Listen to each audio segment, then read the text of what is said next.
All right, guys, you know what today is? No, really, do you know what today is?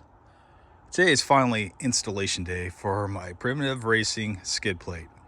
It's January 10th, so it's a few days from when I got this.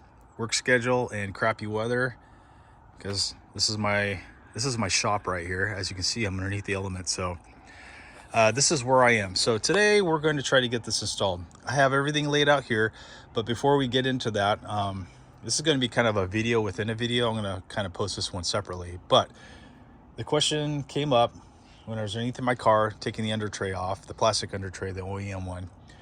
I've got a number of S209 components, suspension components installed on this car. So the question that came up in my mind are, well, let me just show you instead of telling you, because some of you don't know what S209 components I'm speaking of. All right, the components I'm speaking of is that guy, along with that bracket and that guy.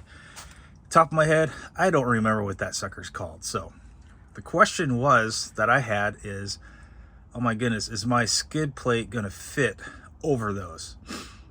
Now, as I did an unboxing earlier, I did get the Primitive Racing skid plate with the aftermarket header spacers installed, just in case if I need them down the road. So I'm kind of thinking that's going to prove to be valuable. Maybe the skid plate won't extend that far back, but the stinger tail most definitely will, and it'll go right down the middle down there. I don't know how far. So what we're going to do is we're going to get this thing dry fitted to make sure the sucker's going to work with this setup. So, you know, that's something I didn't really think about when I ordered this this skid plate. So if you have an S209, or if you have these S209 suspension components installed on your car, and you do want to put a Primitive Racing skid plate on, well, I guess this video is for you. And also just a reminder, this is a VA chassis STi, and specifically the mine's a 2020, but it should be the same across the boards. Or if you have a 2019 Subaru S209, then this will answer your question as well. So we'll dry fit it right now. Okay guys, we got everything laid out. We got our tools here. Now we're ready to install. Now, cameraman's gonna hold it. Now, what you want to do is you want to measure from center to center. So we're looking at 19 inches, and you'll understand why I just did that. So first order of business is we got to mount our forward mounting studs. So we grab our two studs, two fender washers, and that's all we're going to do for right now, and our 12 millimeter open-ended wrench and our Loctite. We'll let our cameraman get in position here on the side. Okay, so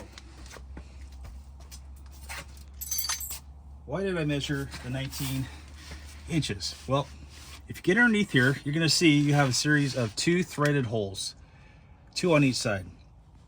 Okay, there's one, there's two, there's three, and there's four. Now, for the installation of what we're doing, we're going to use the two outer holes. So we're going to use this one, and we're going to use this one. Okay, so I've got the pizza boxes down here, so I don't screw up my the finish on my skid plate just yet.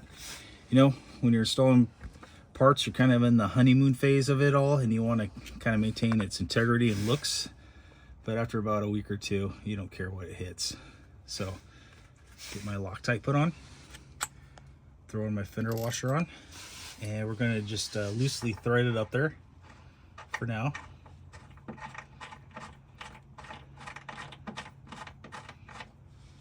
Like so. Okay, grab our other one. I'm going to Loctite it. I'm using the blue Loctite, so it's not permanent. I made the mistake of doing that before with the red, and I wasn't able to get anything off. So, all right, so that now that that's on there, we can use our wrench here to tighten it down, but not as to strip it. Okay.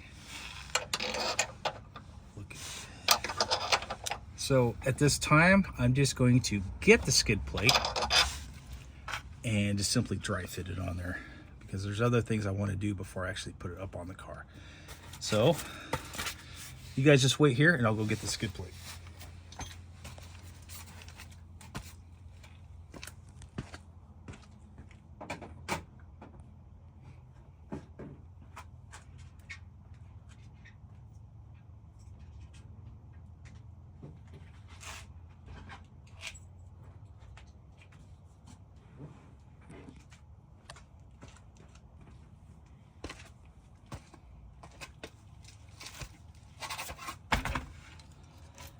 And probably a smart thing to do is to wear gloves when you're putting this on, because so far I've found some pretty sharp edges.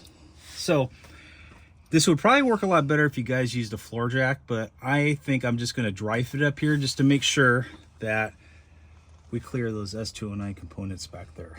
So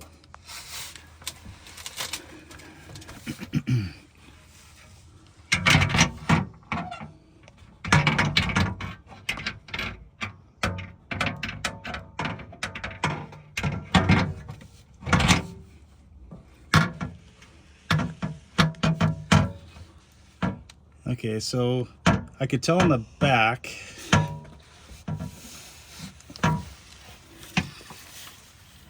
actually, you know what, let me just kind of start this one over here.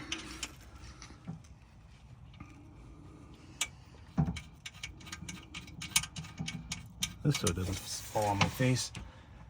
And this one, this bolt over here isn't quite lining up. I have to persuade it a little bit more, but I just want to go back here to make sure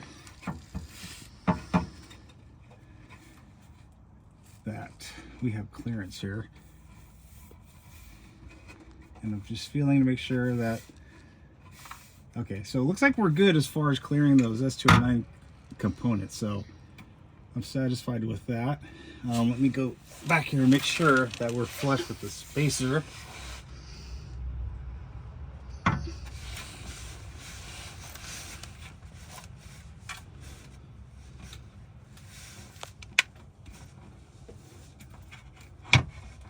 Okay, yeah, we're good. There's probably a good, I would say a good inch of space between this guy here and the plate itself. So if you have an S209, or if you have these S209 components installed on your VA STi, this plate will certainly work. All right, stand by for the rest of the install.